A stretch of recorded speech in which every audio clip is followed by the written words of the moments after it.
In 1971, John List kissed his children goodbye, went to work, and came home as if nothing was wrong. Days later, the entire family was dead, and John List vanished without a trace. It would take 18 years to finally uncover the horrifying truth behind one of America's most haunting family murders.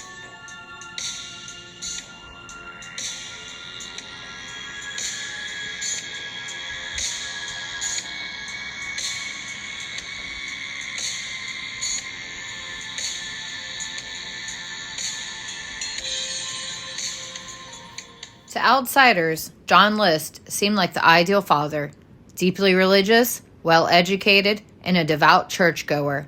He lived in a 19-room mansion in Westfield, New Jersey with his wife, Helen, his mother, Alma, and their 3 children, Patricia, John Jr., and Frederick. But behind the picket fence and polished shoes was a man slowly unraveling. After losing his job, John hid the truth from his family, pretending to go to work each day, while he was actually going to train stations, wondering what to do. And on November 9th, 1971, he decided the only thing to do was to murder his entire family. So John List decided to kill his wife, Helen, first. He claimed that she was controlling and emotionally volatile and that her behavior was affecting the whole family. He later said he killed her first to minimize her suffering and because she had become unstable due to her declining health and alcoholism. So he went down to the kitchen where she was sitting at the kitchen table, apparently drinking coffee, and he shot her from behind. She died instantly. So what happens next? Well, after shooting his wife Helen in the back of the head, he decides to kill his mother next. She has an apartment that's upstairs, but it's in the same house. So he goes up the stairs and likely, catches her. She's a bit surprised, but she sees him and he shoots her above the left eye.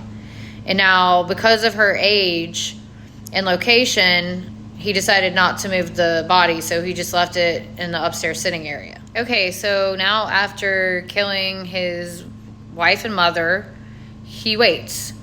And he waits for his kids to get home from school. So his daughter, Patricia, comes home first. She was 16. And he waited for her to get home, and then he shot her in the back of the head.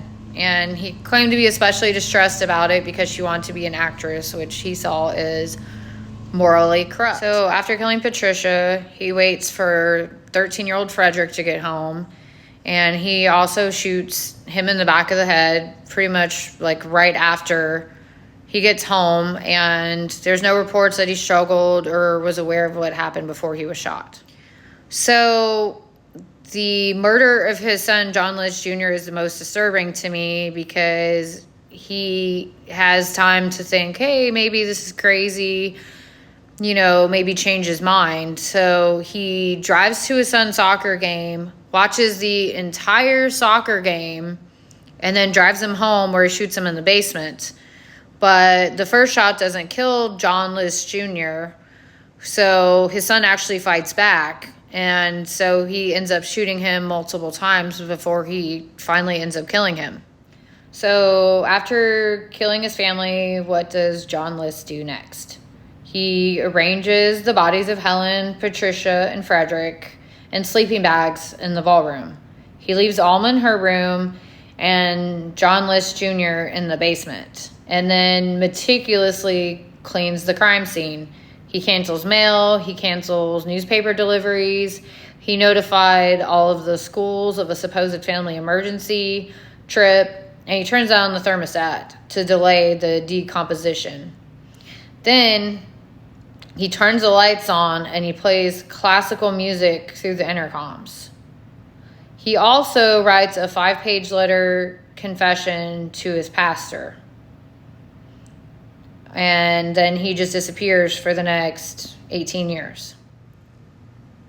So the question is, how did the police get a hold of this confession to his priest?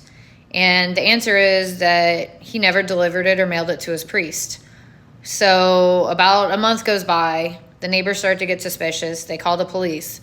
The police come in, they find the family, and while they're searching through the home, they go in the study and they find this confession to the priest along with a gun and a stack of financial papers.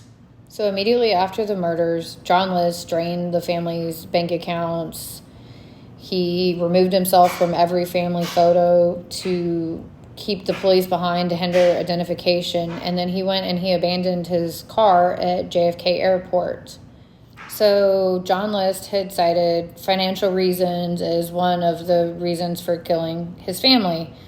But the Breeze Knoll mansion actually had a $100,000 Tiffany chandelier. And in August of 1972, the mansion burned down. And investigators found the fire suspicious. They thought it was arson, but they couldn't prove it. And the site ended up getting demolished later. So how does he elude capture for nearly 2 decades? So he steals the identity of a former college classmate, Robert Bob Clark, and he uses that name for the next several decades. He gets a social security card made in that name, and he moves across the country, eventually settling in Denver, Colorado, where he joins a Lutheran church and just lives a quiet, routine life just as he had before the murders. In 1977, he meets a woman named Dolores Miller, and eventually they end up getting married in 1985. He also just continues work as an accountant. He was extremely unremarkable in his day-to-day behavior, deliberately so. He avoids any criminal activity, major financial transactions, any interactions that can draw attention to himself. And his personality certainly helps. He's emotionless, disciplined, he's dull, traits that ironically, make him invisible. The other thing is, at this time, there's a lack of technology. In the 70s and 80s, there's no internet, no facial recognition, no digital trail. The FBI has limited resources for nationwide identification. He just simply vanished into the cracks of pre-digital America. Years passed with no leads, but in the late 1980s, FBI criminal profiler John Douglas had a theory that List, even after 18 years, would still be wearing the same style of glasses. It was part of his identity. Using this insight, forensic sculptor Frank Bender created a clay bust showing what List might look like, older, grayer, but still hiding behind those thick-rimmed glasses. In 1989, that bust was featured on America's Most Wanted. A viewer in Denver recognized the face immediately. It looked exactly like her neighbor, Bob Clark. List was apprehended on June 1st, 1989. He was convicted in 1990. He received 5 life sentences and died in 2008. If stories like this fascinate you, don't forget to like, subscribe, and tap the bell notification. And don't forget, no matter how carefully you plan, some ghosts don't stay buried.